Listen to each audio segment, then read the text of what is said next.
Hello everyone, I am Sajda Srivastava from Mahatma Gandhi शिक्षण संस्थान. Now I am going to teach Hindi व्याकरण standard 5th. बच्चों, कल के वीडियो में मैं आपको पढ़ाई थी शब्द भेद में शब्द को कितने प्रकारों में बांटा गया है, किस किस आधार पर विभाजित किया गया है, ये सब मैं आपको पाठ में पढ़ाई थी. आज मैं उसी पाठ से प्रश्न उत्तर पढ़ाने जा रही हूँ बच्चों. तो हम देखते हैं कि इसमें अभ्यास के प्रश्न में पहला प्रश्न क्या है. पहला प्रश्न है बच्चों, उत्पत्ति के आधार पर शब्द कितने प्रकार के होते हैं, प्रत्येक के 3-3 उदाहरण लिखें. तो पहला प्रश्न, इसमें 2 भागों में ये प्रश्न है. पहला है कि उत्पत्ति के आधार पर शब्द कितने प्रकार के होते हैं. तो उसका उत्तर लिखेंगे कि उत्पत्ति के आधार पर शब्द के 4 प्रकार होते हैं. अब दूसरा खंड है प्रश्न का कि प्रत्येक के 3-3 उदाहरण लिखें. तो ये जो 4 प्रकार हैं, तत्सम, तद्भव, देशज और विदेशी शब्द, तो ये चारों के हमें 3-3 उदाहरण लिखने हैं. तो पहला लिखे क में तत्सम शब्द. तत्सम में लिखे 3 उदाहरण, जल, पृथ्वी और प्रथम. तीसरा ख में है कि तद्भव शब्द, घोड़ा, कान, हाथी. इसके ये 3 उदाहरण हो गए. ग में है देशज शब्द. इसके 3 उदाहरण लिखेंगे, पेट, लोटा, खिड़की. और ग में है विदेशी शब्द. इसके 3 उदाहरण लिखेंगे, स्कूल, रेडियो और स्टेशन. तो इस तरह से ये हमारा पहला प्रश्न का उत्तर बन गया.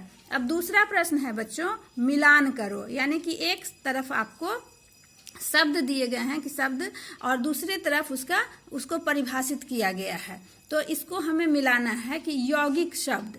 अब है यौगिक शब्द को किससे मिलाएंगे. ये यौगिक शब्द है, अभिकारी है, योग रूढ़ है, विकारी शब्द है, आगत शब्द है, रूढ़ शब्द है. और इधर एक साइड में दिया हुआ है जिनके रूप, लिंग, वचन, काल आदि के कारण बदलते हैं. दूसरा में दिया है जिन शब्दों के टुकड़ों का कोई अर्थ नहीं होता, 2 शब्दों के योग से बने सार्थक शब्द, दूसरी भाषाओं से आए शब्द, विशेष अर्थ वाले यौगिक शब्द और सदैव एक ही रूप में रहने वाले. तो इस तरह से 2 खंड में ये कॉलम में दिया हुआ है.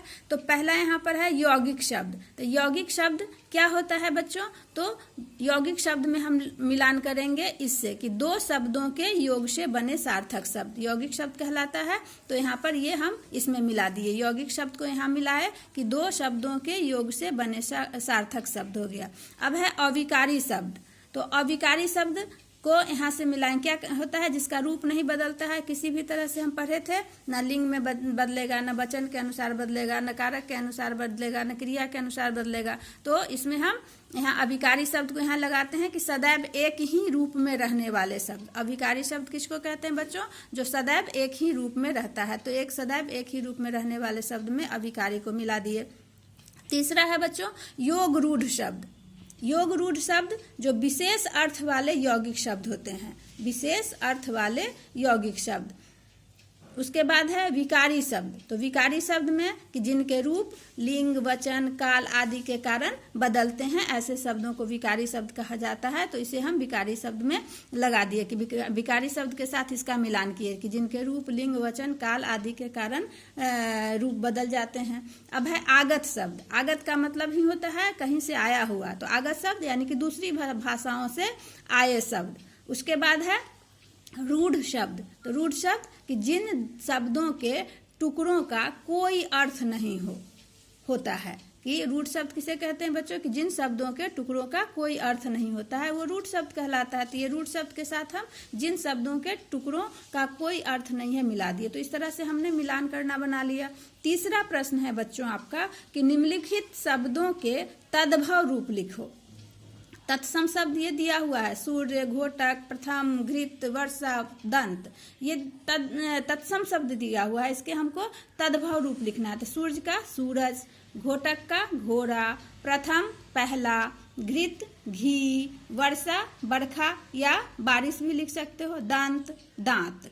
अब चौथा प्रश्न है बच्चों कि निम्नलिखित शब्दों के तत्सम रूप लिखो. यानी कि यहाँ तद्भव दिया हुआ है, चांद, 5, घी, हाथ, सांप, कान. तो ये तत्सम शब्द दिए हुए हैं. ये तद्भव, इसके तत्सम रूप लिखना है. तद्भव शब्द दिया हुआ है. तो चांद का तत्सम होगा चंद्र, 5 का पंचम, घी का घृत, हाथ का हस्त, सांप का सर्प, कान का कर्ण. अब बच्चों नीचे 5वां प्रश्न है कि नीचे दिए गए योग रूढ़ शब्दों के विशेष अर्थ बताएं। तो इसमें आपको नीलकंठ, पीताम्बर, जलद, दशानन, लंबोदर ये दिया हुआ है। तो नीलकंठ का मतलब होता है नीले कंठ वाले। नीले कंठ वाले विशेष अर्थ में भगवान शिव के लिए आया है, तो यहाँ पर शिव लिखेंगे। पीताम्बर यानी कि पीला वस्त्र धारण करने वाले, अर्थात पीला वस्त्र पहनने वाले, तो विष्णु के लिए विशेष शब्द का प्रयोग किया गया है, विशेष अर्थ बतलाता है, तो यहाँ पर हम विष्णु लिखेंगे। जलद, जल से जन्मा हुआ, जल में, तो इसके लिए कमल शब्द का आया प्रयोग, विशेष अर्थ कमल के लिए होता है। दशानन यानी कि 10 आनन है जिनके, 10 सिर हैं जिसके, तो 10 सिरों वाला रावण के लिए यह शब्द आता है, विशेष अर्थ आता है। लंबोदर, लंबा है उधर यानी कि बड़े पेट वाला, तो बड़े पेट वाला सबके लिए नहीं आता है ये विशेष अर्थ, सिर्फ श्री गणेश जी के लिए, गणेश जी के लिए आता है, तो यहाँ गणेश लिखेंगे।